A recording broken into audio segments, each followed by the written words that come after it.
الحمد لله وأصلي وأسلم على سيد الأولين والآخرين نبينا محمد وعلى آله وصحبه أجمعين. الحمد لله. الشرط الرابع أن تكون هذه الأضحية ملكا للمضحي فلا يكون والعياذ بالله سارقا لها أو غاصبا لها أو ثمنه شخص عليها فقوم وذبحها أو يكون والشراء والعياذ بالله من مال حرام فإنها لا تقبل لأن الله عز وجل طيب ولا يقبل إلا طيبا. La quatrième des conditions, chers frères et sœurs, concernant ce qu'on appelle al-udhiyya, c'est que la bête doit être quelque chose qui appartient à celui qui va immoler. Alors, qu'Allah nous en préserve, il ne faut pas que ce soit quelqu'un qui a volé la bête ou qui l'a usurpée, ou bien quelqu'un lui a fait confiance, il lui a confié sa bête et il prend et il l'immole, ou bien qu'Allah nous en préserve, il a acheté avec de l'argent illicite, et cela ne sera pas accepté. Parce qu'Allah est pur, il n'accepte que ce qui est pur. Donc, ça peut être que quelqu'un t'a fait le don de la bête, ou bien tu as acheté, ou bien toi-même tu élèves les bêtes et tu prends parmi les bêtes que tu élèves. Tout ceci est permis. الشرط الخامس أن تصبح هذه الأضحية في وقتها المحدد شرعا لأن هذه عبادة وقد حددت في وقت كالصلوات الخمس فلا تقبل في غير وقتها. كذلك هذه العبادة وهي الأضحية حددت بوقت ولا يجوز قبلها ولا بعدها، وإن كان الفارق ساعة فإنها لا تقبل ولا تعد معتبرة. ويبدأ وقتها بعد صلاة العيد ويستمر إلى يوم الثالث عشر من ذي الحجة أي إلى آخر يوم من أيام التشريق. فإذا غربت الشمس بشمس آخر يوم من أيام التشريق فإن هذه الأضحية قد فات وقتها. يقول النبي صلى الله عليه وسلم: إن أول ما نبدأ به في يومنا أي يوم النهر هذا نصلي ثم نرجع فننهر، فمن فعل ذلك فقد أصاب سنتنا، ومن ذبح فإنما هو لحم قدمه لأهله ليس من النسك في شيء أي غير معتبر وغير مقبول.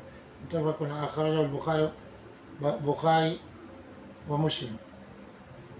وقال صلى الله عليه وسلم: من ذبح بعد الصلاة تم نسكه وأصاب سنة المسلمين، أي أخرجه البخاري.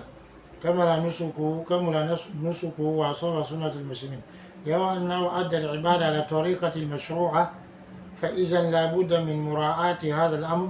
فإذا قام إنسان وذبح أضحيته بدعوى أنه يعد هذا الطعام للضيوف نقول بأن هذه الأضحية ليست معتبرة لأن النبي صلى الله عليه وسلم قال عنها ليست من النسك في شيء. وهذا قيد هام لابد أن نتنبه إليه ولا بد أن نراعيه، وهذه أهم القيود وأهم الشروط وأهم الضوابط التي ينبغي على المضحي أن يراعيها.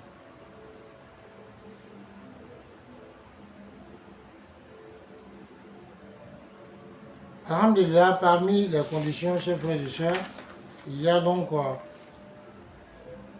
le fait que cette immolation soit faite durant le temps donc demandé dans la charia. Parce que c'est un acte d'adoration et cet acte d'adoration, il a été, il y a un temps bien précis, limité, donc qui a été précisé par rapport à cette adoration, comme les prières obligatoires. Donc, on ne fait pas la prière obligatoire d'un moment qui n'a pas leur temps. De la même façon, cette adoration il y a un moment qui a été bien déterminé. Donc, ce n'est pas permis avant ce moment ni après. Même si c'est une heure qui est la différence, ce n'est pas accepté et ce n'est pas pris en compte. Son temps commence après la prière de la fête, donc le jour de la fête, et continue jusqu'au 13e jour de Zulhijjah, c'est-à-dire 3 jours après le jour de la fête, le dernier jour des jours qu'on appelle Ayam al-Tashriq. Donc si le soleil du dernier jour de Ayam al-Tashriq, c'est-à-dire du 13e jour de Zulhijjah, c'est-à-dire 3 jours après la fête, le 3e jour après la fête, sans compter le jour de la fête dedans, donc sur ce 3e jour son soleil se couche, alors la Udhiya, son temps est terminé, ce n'est plus pris en compte.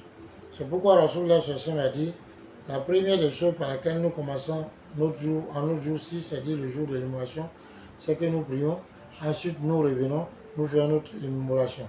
Celui qui a fait cela, donc il a pu atteindre notre sunnah. Et celui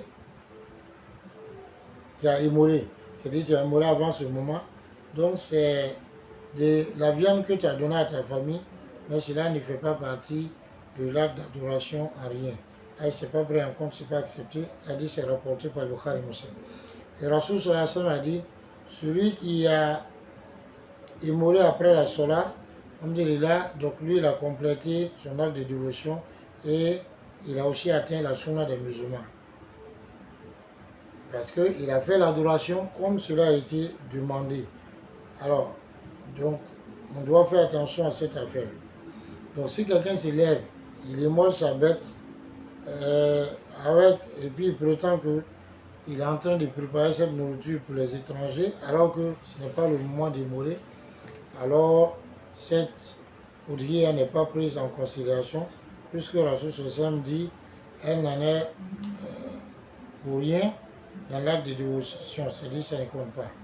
Et ceci est une restriction, et yani une condition très importante qu'il convient de prendre en considération. Et ceci fait partie donc des plus importantes des conditions et les plus importantes des restrictions, les plus importants des principes qu'il convient à celui qui veut immoler donc de prendre en considération. Donc on a cité le fait que la bête fasse partie du bétail de cheptel, le fait que la bête donc ne soit pas